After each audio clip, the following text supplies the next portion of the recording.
اعوذ باللہ من الشیطان الرجیم بسم اللہ الرحمن الرحیم۔ اب دوسرا گروہ، ان الذین کفروا سواء علیہم انذرتہم ام لم تنذرہم لا یؤمنون، یقیناً جن لوگوں نے کفر کیا، اور یہاں مراد کیا ہے؟ جو کفر پر اڑ گئے ہیں۔ اس کو ہم تعویل عام میں نہیں لے سکتے، اس لیے کہ اگر تو ہم اس کو عام میں لے لیں گے تو اس کے معنی تو یہ ہوں گے جس شخص نے کسی وقت کفر کیا اب وہ ہدایت پر آ ہی نہیں سکتا۔ نہیں، یہ بات نہیں ہے۔ کوئی کفر میں ہے، وہ غالطے کی بنا پر ہے، عدم توجہی کی بنا پر ہے، حق اس پر واضح نہیں ہوا ہے اس لیے ہے، تو آپ اسے سمجھائیں گے، انذار و تبشیر سے اسے فائدہ ہو جائے گا، واعظ و نصیحت سے اسے فائدہ ہو جائے گا۔ ایک وہ ہے کہ جو حق کو سمجھ کر پہچان کر اور پھر اڑ گئے، ضد کی وجہ سے، ہر دھرمی کی وجہ سے، تعصب کی وجہ سے، تکبر کی وجہ سے، حسد کی وجہ سے۔ ان الذین کفروا، ایسے لوگوں کا معاملہ کیا ہے؟ سواء علیہم انذرتہم ام لم تنذرہم لا یؤمنون، برابر ہے ان کے لیے، خواہ آپ انہیں سمجھائیں خواہ نہ سمجھائیں، ڈرائیں نہ ڈرائیں، انذار فرمائیں نہ کریں، لا یؤمنون، وہ ایمان لانے والے نہیں۔ وہی بات جو میں نے کہی تھی کہ سوتے کو جگایا جا سکتا ہے، جاگتے کو کیسے جگائیں؟ ختم اللہ علی قلوبہم وعلی سمعہم وعلی ابصارہم غشاوہ، ان کے دلوں پر اللہ نے مہر کر دی ہے۔ کیوں کر دی ہے؟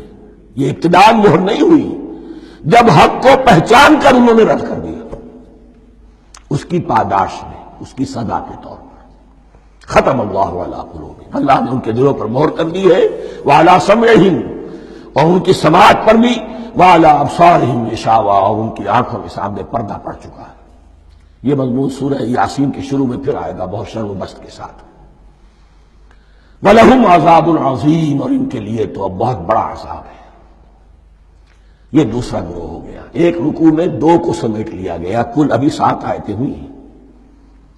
ایک وہ گروہ جس نے قرآن مجید کی دعوت سے صحیح صحیح استفادہ کیا، ان میں طلب ہدایت کا مادہ موجود تھا، ان کی فطرتیں سلیم تھیں، ان کے سامنے دعوت آئی، قبول کی، اور قرآن کے بتائے ہوئے راستے پر چلے۔ وہ گلے سرسبد ہیں، وہ شجرہ قرآنی کے نہایت مبارک اور مقدس، وہ اس کے پھل ہیں۔ ایک گروہ وہ ہے جس نے حق کو پہچانا لیکن اس کو رد کر دیا اپنے تعصب یا ہر درمی کی وجہ سے۔ ان کا ذکر آ گیا بہت اختصار کے ساتھ، اس لیے کہ ان کا ذکر آپ کو بہت تفصیل سے مکی صورتوں میں ملے گا۔ اب آیا تیسرا گروہ، وَمِنَ النَّاسِ، اور لوگوں میں کچھ ایسے بھی ہیں، مَن يَقُولُ آمَنَّا بِاللَّهِ وَبِالْيَوْمِ الْآخِرِ وَمَا هُم بِمُؤْمِنِينَ، جو کہتے تو یہ ہے کہ ہم ایمان رکھتے ہیں اللہ پر بھی اور یوم آخر پر بھی، مگر وہ حقیقت میں مومن نہیں ہے۔ یہاں ایک بات سمجھ لیجئے، اکثر و بیشتر مفسرین نے اس تیسری کیٹیگری کے بارے میں یہی رائے قائم کی ہے کہ یہ منافقین مذکور ہیں یہاں، اگرچہ لفظ منافق یا لفظ نفاق نہیں آیا یہاں، لیکن مولانا نیاصر اصلاحی صاحب نے ایک رائے ظاہر کی ہے جو بڑی قیمتی ہے۔ وہ یہ کہ یہاں ایک کردار کا نقشہ کھینچ دیا گیا ہے، غور کرنے والے غور کر لیں، دیکھ لیں، جس پر بھی وہ چسپاں ہو جائے۔ اور بالفعل جب یہ آیات نازل ہو رہی تھی تو دو طبقات پر یہ کردار نگاری جو ہے، یہ جو شخصیت کا ہیولہ کھینچا جا رہا ہے، وہ دو کے اوپر راست آ رہا تھا۔ ایک علماء یہود، وہ بھی کہتے تھے کہ ٹھیک ہے، محمد جو کہہ رہے ہیں ہم بھی اللہ کو مانتے ہیں، آخرت کو بھی مانتے ہیں، اسی لیے یہاں رسالت کا ذکر نہیں ہے۔ بھئی ہم محمد ہی کو نہیں مانتے نا صلی اللہ علیہ وسلم، باقی اگر 1.25 نبی آئے ہیں تو باقی 1.25 کو تو ہم مانتے ہیں، ایک محمد کو نہیں مانا، ایک عیسیٰ کو نہیں مانا، بس۔ تو ہمیں بھی مانا جانا چاہیے کہ ہم بھی مسلمان ہیں۔ ایک یہ ان کی رائے ہے، اور واقعہ یہ ہے کہ یہاں اس طریقے کا تذکرہ ہو رہا ہے کہ جس سے ان کا کردار بھی جھلک رہا ہے، روح سخن ان کی طرف جا رہا ہے۔ مجھے یاد ہے اپنی 10ویں جماعت کے زمانے میں دہلی میں نے دیکھا تھا کہ ناٹ سرکس، وہاں کا ایک بڑی مارکیٹ ہوتی تھی، تو جوتے کی دکان پہ بہت بڑا جوتا لٹکایا ہوا تھا، بہت بڑا، اور لکھا تھا free to home it fits, جس کے پاؤں میں یہ ٹھیک ٹھیک آ جائے وہ لے جائے۔ تو یہ free to home it fits ہے، ایک کردار ہے۔ اب یہ کردار جس کے اوپر بھی فٹ بیٹھ جائے، ان میں یقیناً زیادہ تو غلبہ یہی ہے جو مفسرین کی رائے ہے، منافقین کا معاملہ جو ہو رہا ہے، لیکن یہ کردار بعین نہیں فٹ بیٹھ رہا ہے یہود کے علماء پر۔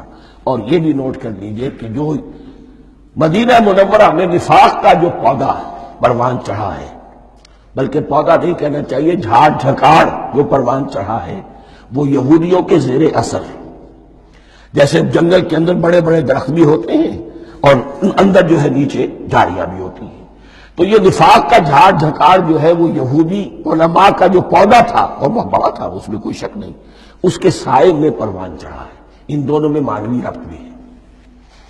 وَمِنَ النَّاسِ مَن يَقُولُ آمَنَّا بِاللَّهِ وَبِالْيَوْمِ الْآخِرِ وَمَا هُم بِمُؤْمِنِينَ، اور لوگوں میں سے کچھ ایسے بھی ہیں جو کہتے تو یہ ہے کہ ہم ایمان رکھتے ہیں اللہ پر اور یوم آخر پر، لیکن وہ مومن نہیں ہیں۔ يُخَادِعُونَ اللَّهَ وَالَّذِينَ آمَنُوا وَمَا يَخْدَعُونَ إِلَّا أَنفُسَهُمْ، وہ دھوکہ دینے کی کوشش کر رہے ہیں اللہ کو اور اہل ایمان کو۔ یہ یخادعون جو ہے یہ باب مفعلہ ہے، باب مفعلہ میں کشمکش ہوتی ہے، کشاکش ہوتی ہے، لہذا ترجمہ میں نے کیا، کوشش کر رہے ہیں۔ وما یخدعون الا انفسهم، یہ ثلاثی مجرد میں آ گیا، اور نہیں دھوکہ دے رہے مگر صرف اپنے آپ کو۔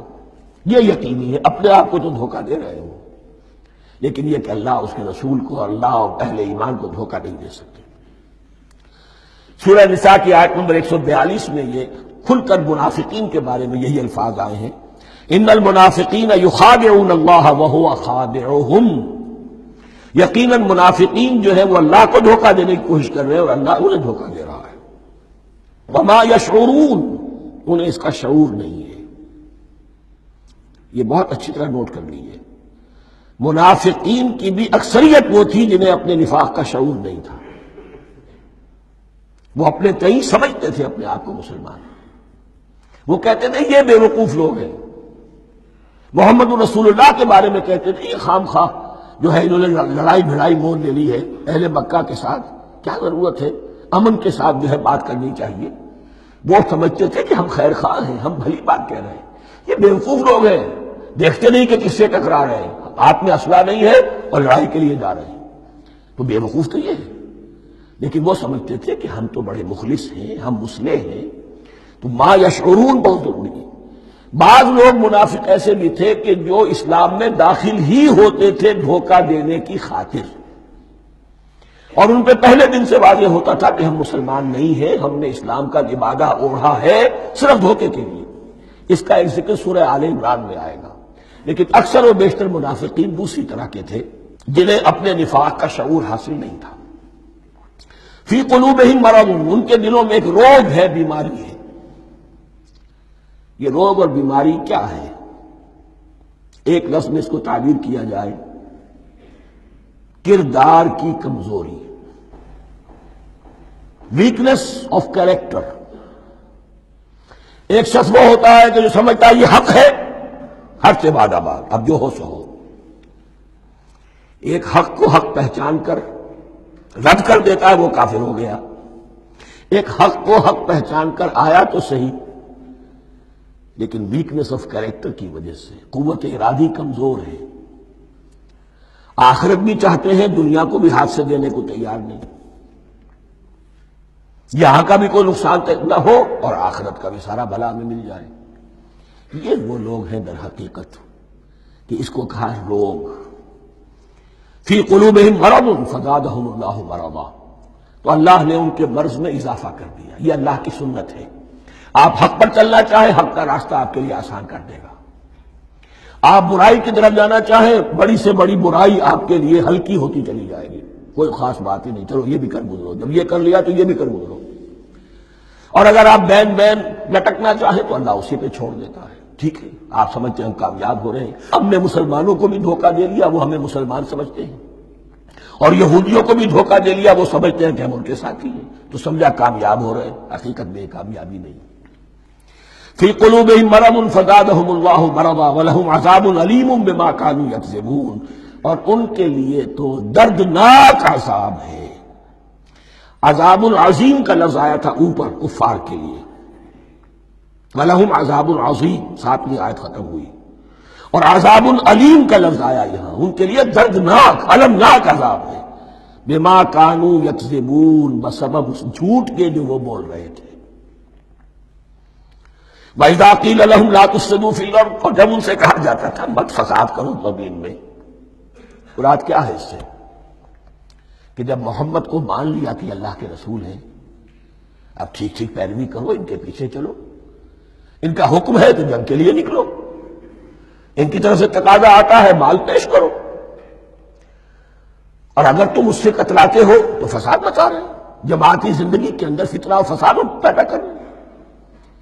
وَإِذَا قِيلَ لَهُمْ لَا تُفْسِدُوا فِي الْأَرْضِ قَالُوا إِنَّمَا نَحْنُ مُصْلِحُونَ، وہ کہتے تھے نہیں ہم تو صلح کرانے والے ہیں، اصلاح کرنے والے ہیں، ہم چاہتے ہیں لڑنا بھیڑنا کوئی اچھی بات نہیں ہے، ٹکراؤ تصادم یہ کوئی اچھے کام تھوڑا ہی ہے، بس ٹھنڈے ٹھنڈے دعوت دیتے رہو، جو چاہے قبول کر لے جو چاہے رد کر دے، خام خواہ یہ ٹکرانا اور یہ جنگ کرنا اور اللہ کے دین کو غالب کرنے کے لیے یہ قربانی دو اور یہ مصیبت جھیلو اور یہ مشقت برداشت کرو اور یہ چیز چھوڑو اور یہ ترک کرو، یہ کاہے کے لیے؟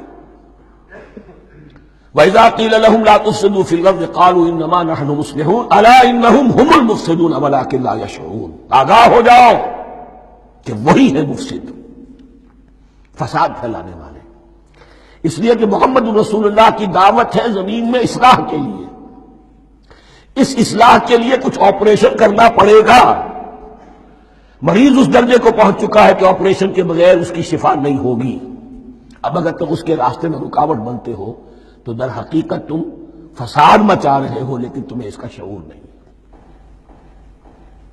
الا انہم هم المفسدون ولکن لا یشعرون، پھر دیکھیے نوٹ کیجیے شعور نہیں ہے، شعوری نفاق اور شے ہے، غیر شعوری نفاق ہے کہ جس کا یہ سارا تذکرہ ہو رہا ہے۔ صدق اللہ العظیم۔